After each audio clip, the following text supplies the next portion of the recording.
This is Kugan Cassius for iFILM London. We're at the Landmark Hotel here in London for the press conference to announce Frank Warren's show on the 16th of March at Wembley. With me, I've got trainer to George Groves, Adam Booth. How are you, Adam? Good. How are you? Yeah, I'm very well. How was your Christmas and New Year? All right. Training all the way through. What did you do? Anything special New Year? No. New Year's Eve and New Year's Day we were in the gym. The only day off I think I had was Christmas Day.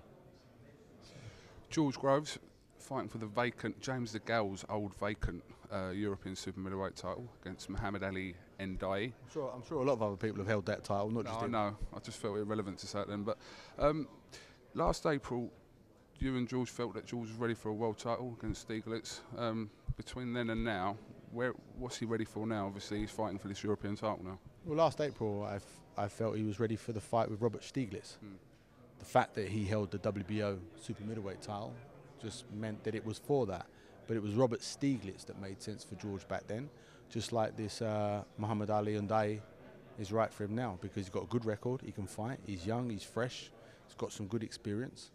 And you know that at European level, at any point, at any moment in time, a division can be quite hot and you can be champion. There can be a bit of heat underneath you because you can get some good fighters coming through there. And that's the situation at the moment. And this fella is the right fella for George because he's gonna be there to win. He's gonna ask more questions, as I keep saying, and that's what this fight is. Did Glenn Johnson ask the relevant questions that you wanted from his last fight? No, because George did too much in the first round. We talked about it, and it meant that Glenn went pretty much into his shell. And when Glenn Johnson goes into his shell, he's gonna be there all year because you can't hurt him when he's out of his shell, let alone when he goes in it. And that's pretty much what happened. And so that fight just became a test of a bit of endurance for George, like blasting away on a punch bag for 12 rounds. And hopefully he'll learn from that and show his improvements next time round. In your opinion, will George be ready for this world title fight after this fight, or maybe have to have one more after this? Well, it all depends on who the champion is. It all depends on who you're talking about. So I'm in no rush because I'm just looking for the improvements. If it's the right fight, we'll make the fight. And that's what I believe is building a fighter and building a fighter towards being the best fighter he can be. Because George isn't the fighter that he's going to end up being.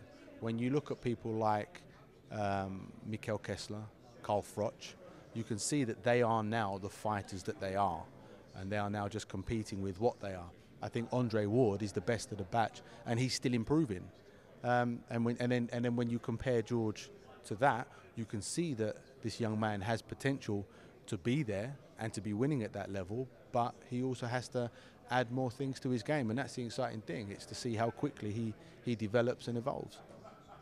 Moving away from George, on a scale of 1 to 10, what would you rate the chances of the other person you trained, David Haye, fighting this summer?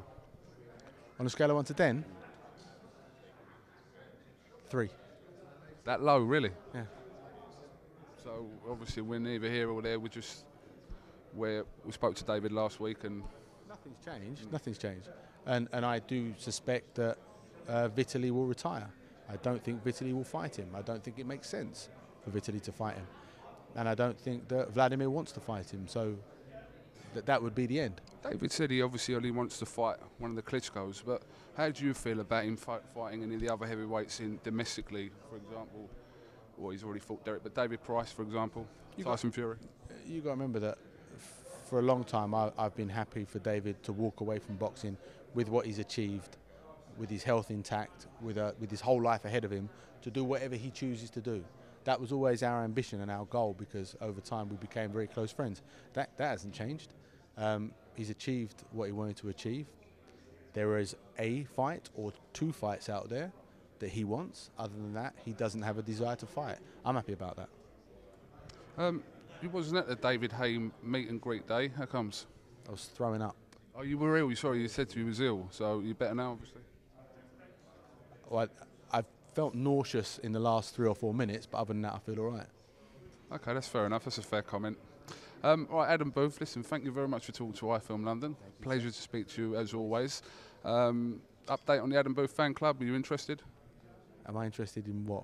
The numbers. Do I want to join? No, I'm being serious. Actually, loads of people are asking for the T-shirt. I saw the numbers. You said there was 28 and their surname all ended in Booth. You do watch our stuff, then? I do, yeah.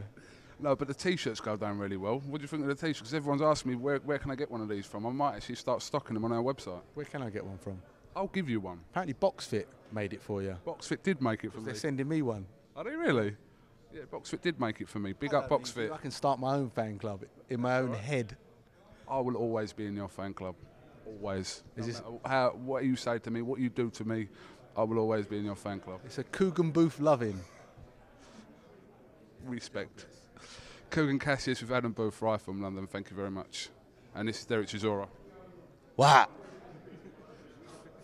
Thank you. Go on, say what you're about to say, Adam.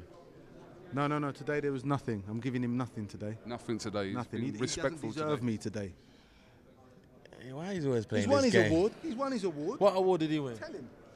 Boxing Reporter of the Year, 2012. Who gave you that? In the Las Vegas radio station. Tell him who you beat. Ellie Sekbak. I'd never heard of her.